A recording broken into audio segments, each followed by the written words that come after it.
que l'ésser humà sempre ha estat així. Davant de qualsevol canvi molt disruptiu, davant de qualsevol canvi molt fort, ha reaccionat. D'alguna manera no ens agraden els canvis. Som animals de costums, ens agraden les coses senzilles, no ens volem complicar la vida, i canviar un canvi de paradigma tan important com aquest ens suposa fer un canvi de xip important. I segon, hi ha un element de tot això que és importantíssim, i és que has d'estar aprenent constantment coses. O sigui, per entrar dintre d'aquesta dinàmica, per ser dintre d'aquest nou món, has de ser conscient de que aprendràs sempre i en tot moment. Això a la gent jove li és natural, d'alguna manera ja ho saben, que ho han de fer així. A la gent gran el que li genera és sobrecàrrega cognitiva, que es diu. El que li genera és que el cervell no dona per tant. Se senten sobrecarregats, se senten sobreinformats, i el que fan és generar prejudicis. Com que em sento absolutament col·lapsat, vol dir que no és veritat, això és mentida, això ens portarà fins a les catàstrofes més importants del món. O sigui, realment, al final, la sobrecàrrega cognitiva, això és un efecte en psicologia molt conegut, sol generar prejudici. Penso que és el que està passant en molts casos amb les tecnologies, amb les TIC. La societat 2.0 està canviant la nostra configuració mental, és a dir, el nostre cervell està canviant la seva forma de respondre davant determinats estímuls. A veure, és aviat. Realment les investigacions es troben amb un tema que sí que comença a haver indicis, però que és aviat per demostrar coses molt al 100%. Estem parlant de 30 anys, estem parlant de poc, o de 20 per la societat mainstream, no? Que es diu, o menys inclús. Realment hi ha molt poca investigació al respecte. Però sí que hi comença a haver coses com nanos que ja són capaços de fer multitasca. O sigui, ja sabem que els nanos fan diverses coses alhora. El que no és possible és que em facin diverses coses bé alhora. El que no és possible encara és que se'n faci... Això és com l'iPad. Abans a l'iPad 1, que jo el tinc encara, no pots obrir dues finestres alhora. A l'iPad 2 sí. Els nanos d'avui dia encara no són l'iPad 2. Encara no poden fer multitasca. Però tot i així comença a haver investigacions que indiquen que sí, que hi ha nanos que són capaços d'escriure una redacció sintetitzant una pel·lícula i alhora veure una nova pel·lícula, cosa que als adults ens sembla surrealista total, no? Sí que penso que comencem a evolucionar, que és d'hora, però que sí que estem canviant. Aquest és un exemple de molts d'altres, no?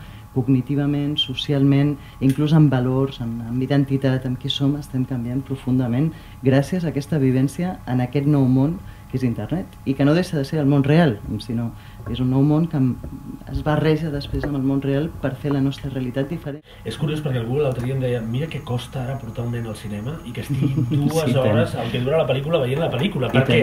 Perquè la seva concepció no és consumir pel·lícules de 2 hores, sinó que és consumir-la, però deixar-la anar, moure's, tornar, venir... Totalment. Els intervals d'atenció, això també són més curts. Inclús la manera d'escriure, escriuen en menys, això se sap a les escoles, escriuen en menys, els pàrrafs són de menys línies, no? Les frases són més curtes. De fet, la meva filla quan faig una frase de 3 línies li encanta, li sembla que és una cosa allò superpoètica, perquè per ella és algo absolutament inusual, no? Ells són de WhatsApp i són de síntesi. Ens estan obligant a escriure 140 caràcters. Totalment. Jo, inclús hi ha qui està dient que realment l'idioma ha evolucionat molt des de que va començar, era molt més llarg i molt més enredat i molt més de frases més llargues, i sí que en aquesta tendència estem patint una acceleració encara més forta fins a la síntesi, que els llatins falta ens feia, els idiomes llatins falta ens feia, els americans són més pragmàtics, l'idioma és més sintetitzat, el nostre en aquest sentit és positiu, no? Dolors, educar 2.0 vol dir anar a l'aula amb un ordinador o una tablet o vol dir alguna cosa més? Vol dir moltes coses més. El tema és que sempre es confon precisament educació 2.0 amb digitalització.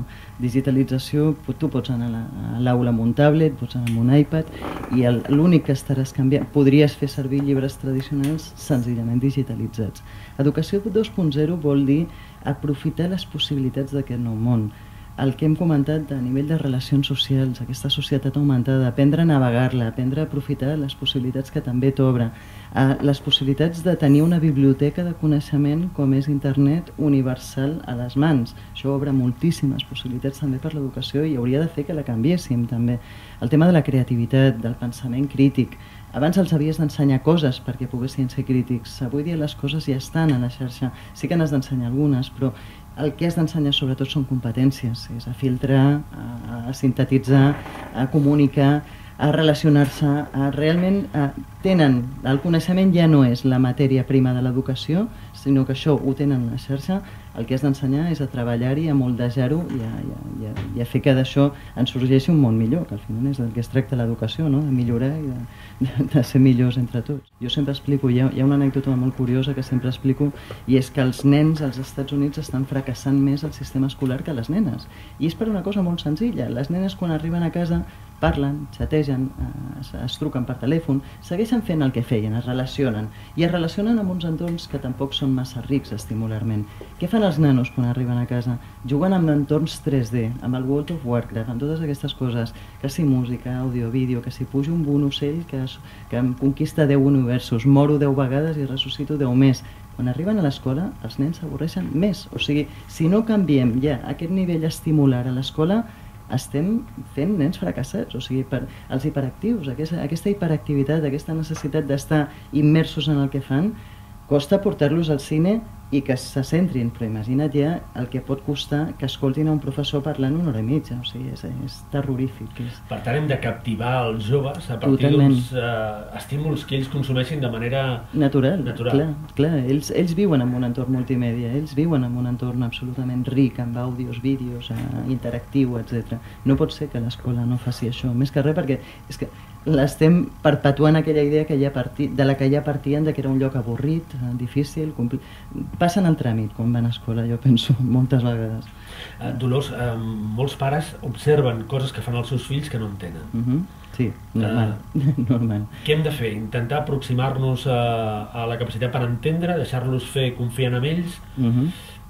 Aquest equilibri és difícil. Clar, a veure, evidentment la confiança sempre ha estat un valor, i jo, ara que comentàvem el tema de la privacitat, sí que en són més conscients perquè ho han viscut, però per altra banda forma part d'una cosa que es diu valors, intimitat, etc., en la qual els adults són més mestres. Els adults hem de seguir proporcionant valors als joves en aquest context. O sigui, els que tenim els valors som els adults i és l'educació. Penso que els pares hem de ser conscients d'això i oblidar-nos de que digitalment siguin més hàbils. És una arma molt potent que amb uns bons valors ens pot arribar molt lluny i amb uns mals valors ens pot ser terrorífica.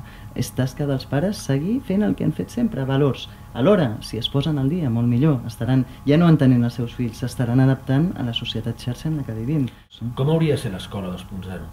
L'escola 2.0 hauria de ser molt més proactiva, hauria de tenir menys currículum i hauria de deixar que siguin ells més els que creen continguts, els que desenvolupin coses, els que pensin quin currículum volen crear, els que canviïn el món d'alguna manera. Jo sempre dic que estem en un moment de crisi en molts aspectes, no només econòmic, sinó de valors, de moltes coses que val la pena que els escoltem amb ells i els deixem fer amb tot aquest coneixement que tenen disponible i, evidentment, aportant els nostres valors. Treballar per projectes, proactivitat, creativitat, treball col·laboratiu. Aquest tipus de competències que són noves i que són importantíssimes les hauria d'incorporar l'escola 2.0. No ho sé, n'hi ha moltes, això. L'aprofitar la intel·ligència col·lectiva, el treball creatiu, que l'he dit ja no sé quantes vegades, però que penso que és fonamental. La creativitat al final és expressió emocional i a internet és molt fàcil ser creatiu. No has de tenir un lienzo i pintures, i és molt més fàcil desenvolupar la creativitat, amb la qual cosa hauríem d'aprofitar també això. Anàlisi de dades. A internet tenim moltíssimes dades per fer investigació. Abans només podien investigar uns quants a les universitats, als grans centres de desenvolupament. Avui dia qualsevol persona pot investigar. Podem tenir aquesta actitud investigadora. Quants tuits s'han enviat pel tema del Barça-Madrid, a veure com està l'estat d'opinió. Això fer-ho seriosament és molt difícil, però fer-ho intuïtivament és interessant, i és interessant que els nanos aprenguin a preguntar-se coses i a contestar-se-les gràcies a la xarxa. Per aquí anirien els temes.